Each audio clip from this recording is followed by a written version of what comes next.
একজন তরুণ গ্রামের যুবক তার সম্প্রদায়ের একজন শালীন, ধার্মিক ও সজ্জন মেয়েকে বিয়ে করেছিলেন। বিয়ের মাত্র 1 বছর পার হয়েছে। হঠাৎ একদিন এক ঘনিষ্ঠ আত্মীয়ের সাথে তীব্র ঝগড়ায় জড়িয়ে পড়েন তিনি। রাগের বশে ওই আত্মীয়কে মারধর করে ফেলেন। গ্রামের রীতিনীতি অনুযায়ী এরপর তাকে গ্রাম ছেড়ে চলে যেতে হয়। স্ত্রীকে সাথে নিয়ে তিনি দূরবর্তী এক অজানা অঞ্চলের গ্রামে গিয়ে বসবাস শুরু করেন।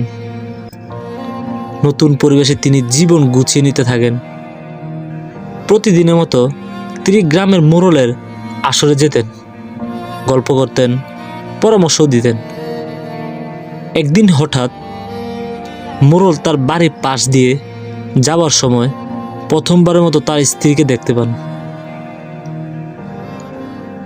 একজন শালীন, রূপবতী ও গম্ভীর নারীর সম্মোহনী দৃশ্য।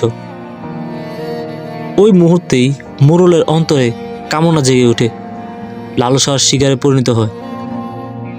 এক অসভ্য পরিকল্পনা আঁটেন, কিভাবে যুবককে কিছুদিনের জন্য দূরে পাঠিয়ে সুযোগ বুঝে তার স্ত্রীকে নিজের করে নেওয়া যায়। কয়েকদিন পর আসরে মোড়ল এক আলোচনা তুললেন। শুনেছি এক জায়গায় দারুণ চারণভূমি আছে, কিছু লোক পাঠিয়ে যাচাই করতে চাই। তিনি 4 জন লোক বাছাই করলেন, যার মধ্যে যুবকও ছিল। কয়েকদিনের যাত্রা নির্ধারিত হলো, আর তারা রওনা দিল। রাতে মোড়ল চুপি চুপি যুবকের বাড়ির দিকে এগোলেন। অন্ধকারের দেয়ালে ধাক্কা খেয়ে শব্দ করে ফেলেন। স্ত্রীর ঘুম ভেঙে যায়। ভয় পেয়ে তিনি জিজ্ঞেস করলেন, কে ওখানে? মোড়ল নিজের পরিচয় দিলেন। স্ত্রী বললেন, এত রাতে সব ঠিক আছে তো? মোড়ল নিজের আসল উদ্দেশ্য প্রকাশ করলেন, তোমায় দেখার পর থেকে মনে শান্তি নেই, তোমায় চাই, আমাকে সঙ্গ দাও। মহিলাটি অত্যন্ত ধীরস্থির কণ্ঠে বললেন, ভালোবাসা চাইলে ঠিক আছে, তবে আগে আমার একটা প্রশ্নের উত্তর দিন। যদি ঠিক উত্তর দিতে পারেন তবে আপনার ইচ্ছা পূরণ হবে। মোড়ল খুশি হয়ে বললেন, বলুন। তিনি জিজ্ঞেস করলেন, যেমন মাংস নষ্ট না হয় বলে আমরা লবণ ব্যবহার করি, তবে যদি লবণ নিজেই নষ্ট হয়ে যায় তাহলে কে তা পরিশোধন করবে? মোড়ল গভীর চিন্তায় ডুবলেন।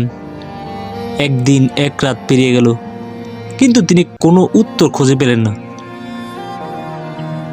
পরদিন আসরে তিনি সকলকে প্রশ্নটি করলেন, কিন্তু কারো কাছ থেকেই সন্তোষজনক উত্তর এলো না। এক কোণে বসে থাকা এক বৃদ্ধ নীরবে তাকিয়েছিলেন। মোড়ল তাকে জিজ্ঞেস করলেন, আপনি কিছু বলছেন না কেন? বৃদ্ধ উত্তর দিলেন, কারণ এটা কেবল একটা প্রশ্ন নয়, এটা যুগের যুগের জ্ঞান ভাণ্ডার থেকে আসা একটি বার্তা। তিনি আপনাকে অপমান করতে পারতেন, কিন্তু অপমানের বদলে আপনার বিবেক জাগিয়ে দিলেন। তারপর তিনি ব্যাখ্যা করলেন, মাংস নষ্ট হলে লবণ তা রক্ষা করে, কিন্তু যদি লবণ নিজে পচে যায় তবে তাকে কে রক্ষা করবে? অর্থাৎ সাধারণ মানুষ ভুল করলে নেতারা তাদের সঠিক পথ ফেরান, কিন্তু যদি নেতা নিজেই বিপদগামী হয় তবে জাতিকে কে রক্ষা করবে? মোড়ল লজ্জায় মাথা নিচু করলেন, চোখ ভরে এলো অশ্রুতে। যদি পিতা বিপদে যায়, কে সন্তানকে পথ দেখাবে? যদি শিক্ষক পথ হারায়, কে জ্ঞানের আলো ছড়াবে? যদি নেতা পথভ্রষ্ট হয়, কে জাতিকে রক্ষা করবে? স্মরণ রাখো, জ্ঞানীদের সঙ্গ গ্রহণ করো। মূর্খদের সঙ্গ কেবল হৃদয় নষ্ট করে না, পুরো প্রজন্মকেও ধ্বংস করে দেয়।